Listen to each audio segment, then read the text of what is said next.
Welcome to Midnight Whispers.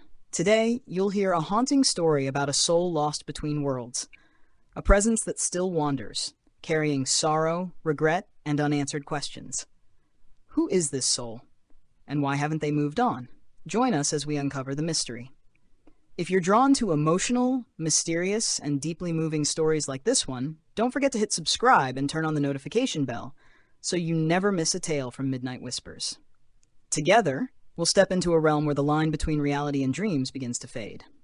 The wandering soul. The first thing I remember is the sound of rain, not the gentle patter of a spring shower, but a fierce, relentless torrent that seemed to beat directly against my chest. Then came the screaming. Tires on wet pavement, metal bending, glass shattering, a sharp cry mine, and then silence. Cold, endless silence. They say when you die, your life flashes before your eyes. But that wasn't my experience.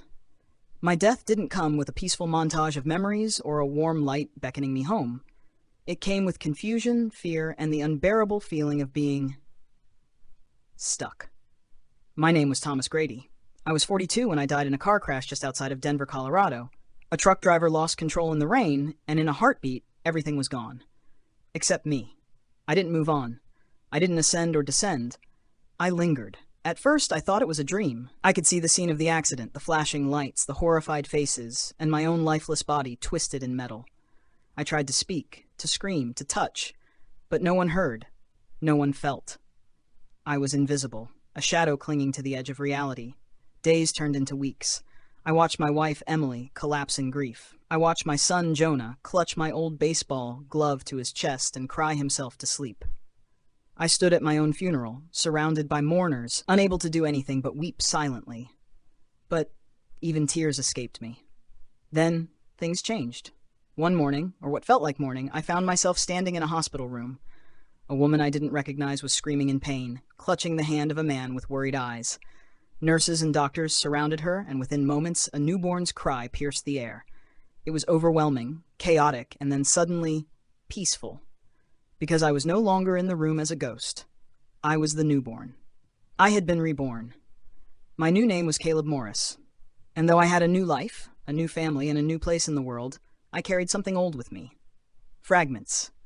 Dreams that weren't dreams. A sense of deep, inexplicable loss. From the time I could speak, I would ask about places I'd never been. Talk about a woman named Emily and a boy named Jonah.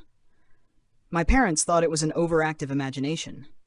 By the time I turned 10, the memories began to form like jigsaw pieces. I would walk by certain streets and feel a lump in my throat. I would hear certain songs and tears would spring to my eyes, unbidden. At night, I dreamt of a crash. The rain, the impact, the emptiness. I didn't understand why I still remembered. When I turned 17, I finally saw her again. Emily. Older, grayer, but unmistakable. I had gone to Denver with friends for a college visit and found myself drawn to a quiet street with a coffee shop. She was sitting by the window, alone, reading a book. My heart pounded like I had seen a ghost, except I was the ghost. She looked up and our eyes met. For a moment, something passed between us. Recognition, confusion. She tilted her head, studying me. I smiled, and she smiled back, a sad, distant smile. That night, I dreamt of Jonah. He was older, maybe 15, and standing on a baseball field. I called out to him and he turned, but didn't see me. Just like before. The pain of not being able to reach them was unbearable. I sought help. Therapists, spiritual counselors, even a medium. Most thought I was dealing with suppressed trauma or delusions. But one woman, a quiet, elderly medium named Grace, listened to my story and nodded slowly. "Your soul is fractured," she said. "Part of you never let go. You were trapped between lives. The reincarnation happened, but the old soul didn't pass cleanly. You're not just remembering, you're still carrying the weight." "How do I let it go?" I asked. "You must help your old soul find peace. You must return to where you died, acknowledge your past, and forgive yourself for lingering. Only then can you be whole." It sounded ridiculous, but it felt right. On a cold March morning, I drove alone to the exact stretch of highway where Thomas Grady died. I parked by the side of the road and stepped out, feeling the wind whip against my face. The rain began, soft at first, then growing heavier, as if the world remembered too. I stood on the shoulder, closed my eyes, and whispered into the wind. "I forgive you, Thomas. I forgive you for not letting go. I know you loved them. I know you still do, but it's okay now. They're okay, and so are you. And then I saw him. Me. The ghost of Thomas, standing in the rain, watching me with hollow eyes. He looked just like I had seen in dreams. A man frozen in grief, lost in time. He stepped forward. I didn't move. We stood face to face. He smiled. A small, grateful smile. And then he vanished. A warmth spread through me. Not physical, but something deeper. Like a weight had lifted. The rain stopped. The clouds parted. And for the first time in both of my lives, I felt free. I went back to Denver that evening. I passed by the coffee shop. Emily wasn't there, but I left a note with the barista.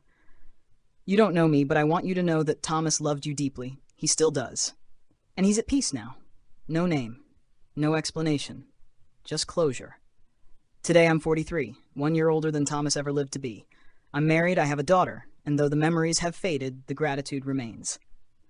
I was given a second chance, not just at life, but at healing. Sometimes when the rain falls just right, I still hear the echoes, a whisper, a sigh, a memory.